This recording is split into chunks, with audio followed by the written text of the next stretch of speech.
Hey, how's everyone doing? So, this is going to be another one in my vinyl record collection. As you can tell, I've been going vinyl crazy lately. It's definitely taken a hit to the bank account, but clearly I have no control when it comes to music and my favorite albums and my favorite bands. I just love getting these and adding them to the collection.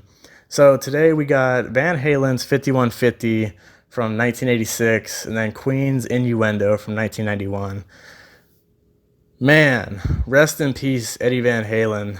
Uh, Words can't even describe how saddening it was when he passed. I mean, the day he passed, I was just sitting there blaring my New Guns N' Roses Greatest Hits vinyl, and my friend sent me the link saying what had happened, and man, that just ruined my whole day, ruined my week. Honestly, it was really devastating.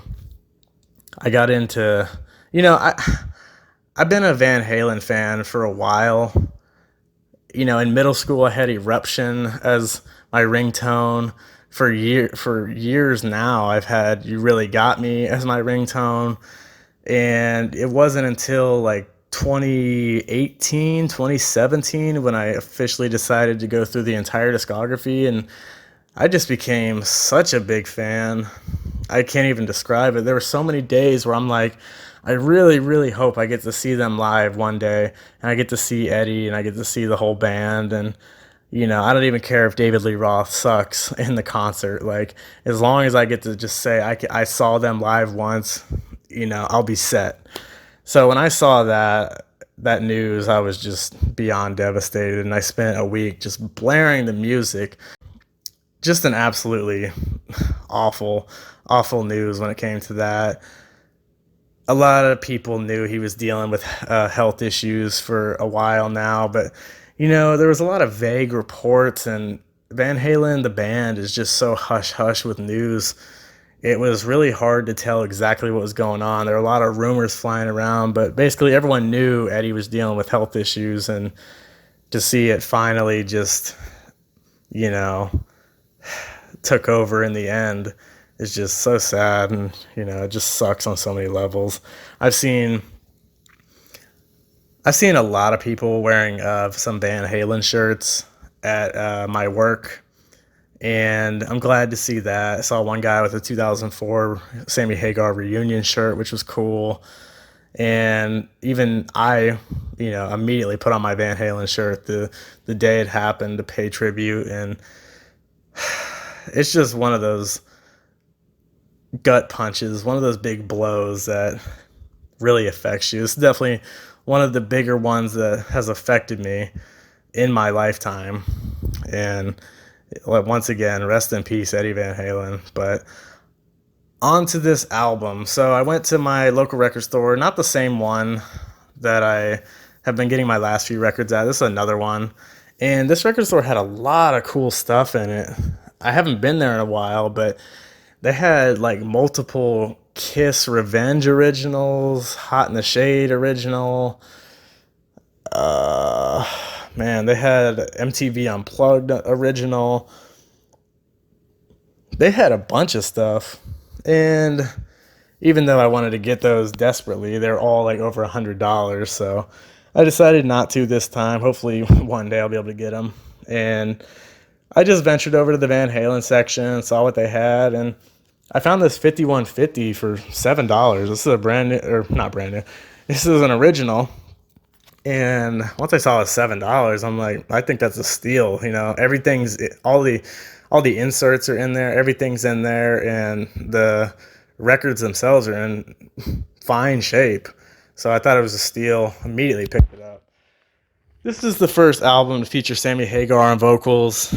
It immediately, when it was released, went to number one on the Billboard charts and went platinum in the US within a week.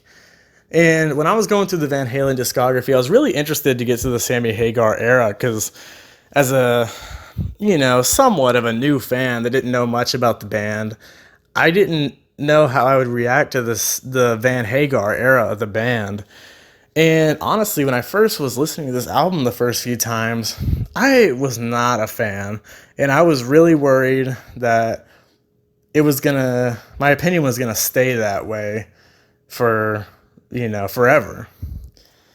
But luckily, once I got to OU812, that's when I really started becoming a fan. And then, then for Unlawful Carnal Knowledge, that's when I was 100% solidified. And that's automatically one of my favorite Van Halen albums, and definitely my favorite Van Hagar album. But 5150 for me, it's a decent album, but it's still not like one of my favorites. But I still love the songs like Why Can't This Be Love, Dream, Summer Nights, Love Walks In, and Inside. Those are definitely my favorite ones. But I definitely prefer like For Unlawful Carnal Knowledge and stuff on OU812. But yeah, Sammy Hagar only did 4 albums with Van Halen, and this was the first one, obviously. There are a lot of fans that think this is the absolute greatest of the Van Hagar albums. So that's pretty much all I have to say about 5150. I love the name, by the way. On to Queen's Innuendo from 1991. Now, this is one that I was at the same record shop, and I saw this in the Queen section, and I was shocked because I've never once seen Innuendo on vinyl.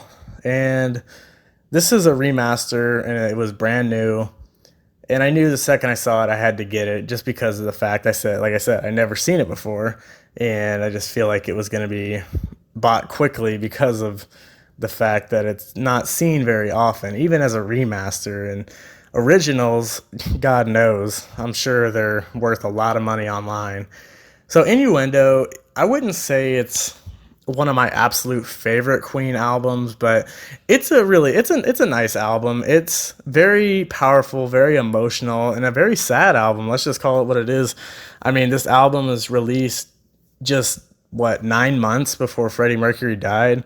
It's the very final album with him alive and with brand new material in the studio and everything. They did Made in Heaven in 1995, but that was a very pieced together album with like recorded vocals that were never put on songs and stuff, and they had to copy and paste a lot of stuff. This is pretty much the last true Queen album, and very interesting front cover artwork. Right when you open it up, you see the 4 shots of the band members. Now, if I'm not mistaken, I'm like 99.9% positive that these are the headshots from the Miracle album just 2 years prior, but this is with a bunch of like crazy shit and costumes all over them. I mean, cats and, Joker hats and everything. So just a little reference to the Miracle, which is pretty much my all-time favorite Queen album. And then, yeah, this one has all the lyrics in the sleeve as well. My favorite songs include I'm Going Slightly Mad, I Can't Live With You, Don't Try So Hard, Ride the Wild Wind, The Hitman, and The Show Must Go On. The very final song in the album to just really leave you with those goosebumps, honestly. So yeah, 2 new records that I got. I'm really happy to get these 2. And for a good price, honestly. So yeah, that's pretty much all I got for you guys today on this one. And man, a lot of albums coming in the collection lately. Hope you guys enjoyed. Please comment, like, subscribe, and I'll see you on the next one.